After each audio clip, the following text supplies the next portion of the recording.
So I feel like, when you're driving and you hit a patch of ice, and your first instinct is to slam on the brakes, and all of your instincts are wrong because you feel out of control, and you want to have control, so you slam on the brakes, and when there's ice on the road, it's the worst thing you can do.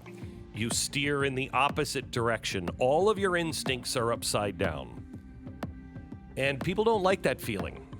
And that's the way America is right now. But can I take you out of the driver's seat for a second and look at the bigger picture? Let's take one place in America. Let's look at New York City. I know New York City. We all kind of do. And when I was growing up in Mount Vernon, Washington, a small town just north of Seattle, it's where I wanted to live. I knew nothing about it except what I had seen on television, and it would take me almost 40 years to get there. And it's the best city and the worst city. It is.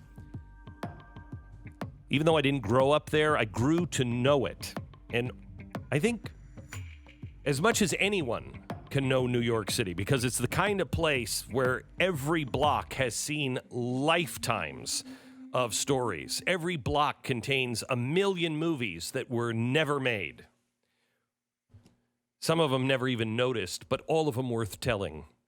And nowhere in America is like New York. It's bigger than all of the rest, and it has been attacked over and over and over, and not just by terrorists or COVID,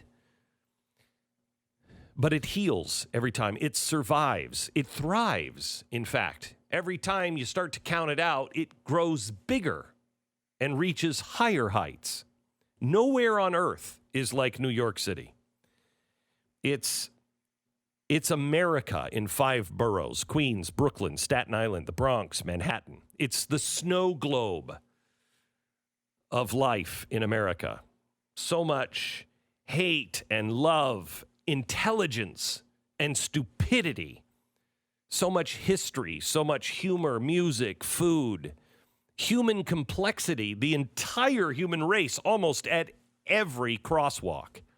The artwork, Bob Dylan, the Beatles in the park, Warhol, Studio 54, the Rockettes, the Christmas tree in Rockefeller Center, the streets full of ticker tape as the war heroes return home because somehow or another they survived that war. It's a city where $2 pizza that you buy on the street is better than any pizza you've ever eaten. Every culture, every smell, both good and bad. Every food, both good and bad. Every nuance, it's all there. And it's all within a 6-block radius. I guess it's as old world as America gets. And then every once in a while, all of a sudden, out of nowhere it seems, something happens. All of a sudden, out of nowhere, a triage unit on the East Meadow of Central Park in the middle of New York. Here it is, the Big Apple, the city that never sleeps, never stops, never depletes, never gets sick. Now it is gasping and sleeping. Not enough masks, not enough hospital beds. Food is low as temperatures rise. A lifelong New Yorker's hand trembles as he captures one of the 45 refrigerated trucks parked outside of one of the hospitals and makeshift morgues on his cell phone. Trailers, meat trailers for an unprecedented number of dead. And we hear that and our heart rate rises. It should. It's unparalleled.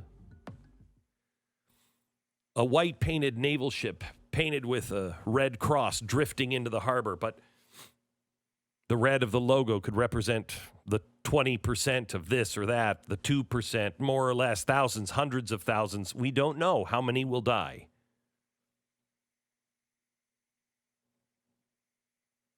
Now, this isn't what I wanted to say, but there's a reason I'm starting here. Starting specifically in Central Park, the patch of Eden in an unrelenting city. It's a place of relief. The rare gasp of nature in the concrete jungle. It's pure. And now suddenly infected by 68 beds at an impromptu field hospital, bone white cots that you would have seen in the medic tents in World War II or that we all saw in MASH. 10 ICU beds, each with their own ventilators. Earlier this week, in a week that seems like it's been a month, Governor Cuomo suggested the city would likely need 140,000 beds and ventilators, now a precious commodity like ground beef and Lysol wipes. It all seems to be something for the movies, the cinema, perhaps just the cinema of the mind, and one right now that America doesn't want to buy a ticket to. I just want to escape. And I think we're all doing it. We gather alone, apart, and we feast on documentaries about the underworld of big cats in America. 14 tents along the eastern edge of Central Park near 5th Avenue and 97th Street. Triage Hospital, a respiratory care unit. Across the street from Mount Sinai Hospital, a triage unit. Organized by Samaritan Purse from Boone, North Carolina. It's Franklin Graham's group. Some New Yorkers are protesting because it's Franklin Graham's group. Nothing new, especially in this park. This park had seen it all. You can't imagine how big this thing is. Central Park stretches from 59th Street to 110th Street. And it was conceived as an emblem of democracy. Europe has its royal parks. They're huge playgrounds of land once owned by kings and queens, used as hunting grounds. But America, we have the greens of democracy. And it's important, and they knew about it 150, 200 years ago. Nature has a refining power. And Central Park is a place to lose yourself, lose your worries, and quite honestly, lose time. Because the space is timeless.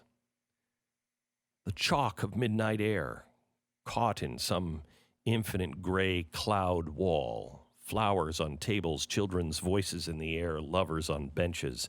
And if you're still enough, you can still hear the pulse and the voices of the past when the sky shook with paper pamphlets that read, "Preventatives of cholera.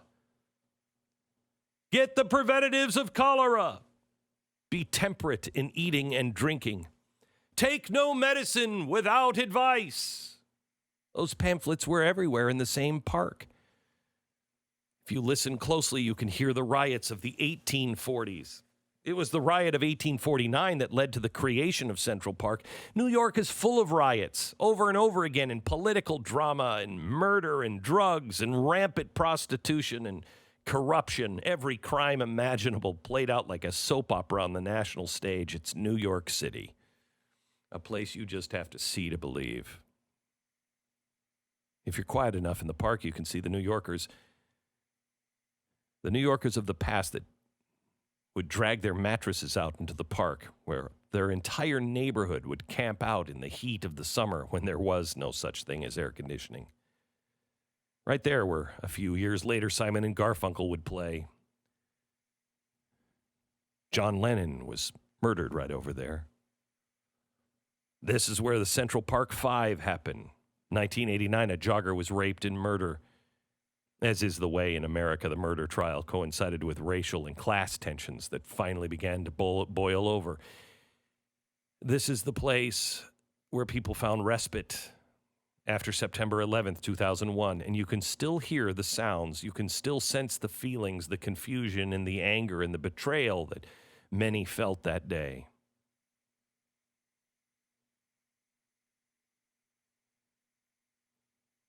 Now, this isn't what I wanted to say.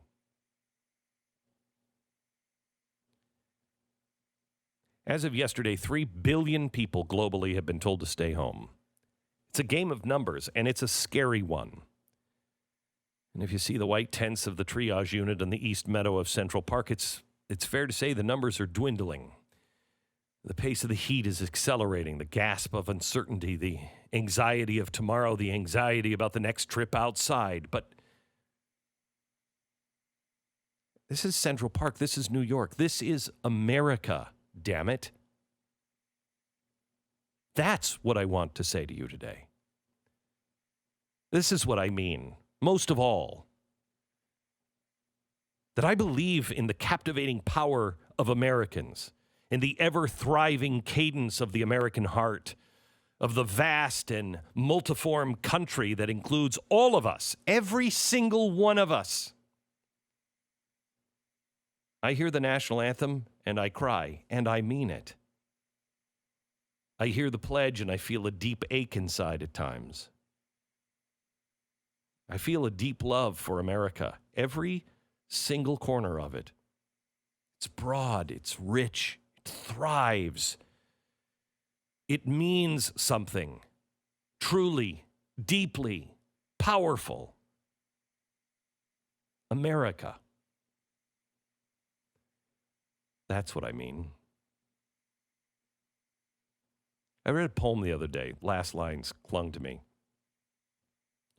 See how they wake without a question, even though the whole world is burning. See how they wake without a question. We can persevere better than we ever can even imagine. That's a human triumph, but it's also ruggedly American. Plenty of Americans have died face down in the mud somewhere far from their home, forgotten. We know sadness. We've fallen, we have collapsed. And yet, America is different. It's not the old world, it's the new world. We have immense youth, a unique power, driven by an ability to fight and overcome. We have a heart, we have a passion, we have a purpose. That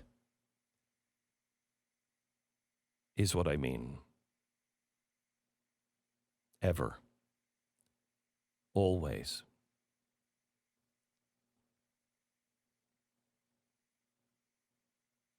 I see the harmony of America played out every single day. Every moment. The harmony. See the collection of voices. I see the dissonant chords from time to time. But it's a symphony.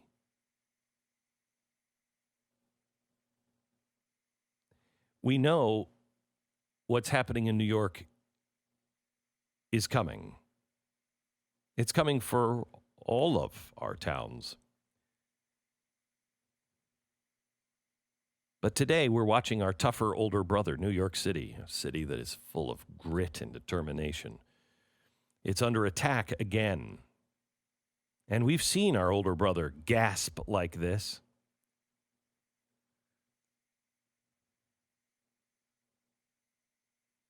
But this one feels different.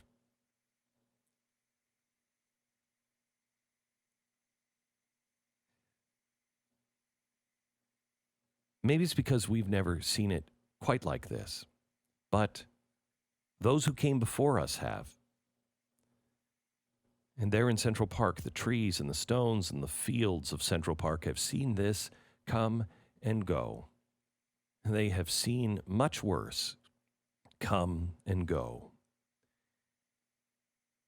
And if you will, just for a minute, imagine the park and listen closely enough, because if you do, those trees, those stones, those fields whisper the truth.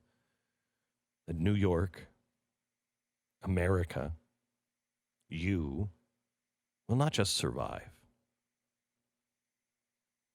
but like what happens every time that New York is down, we thrive.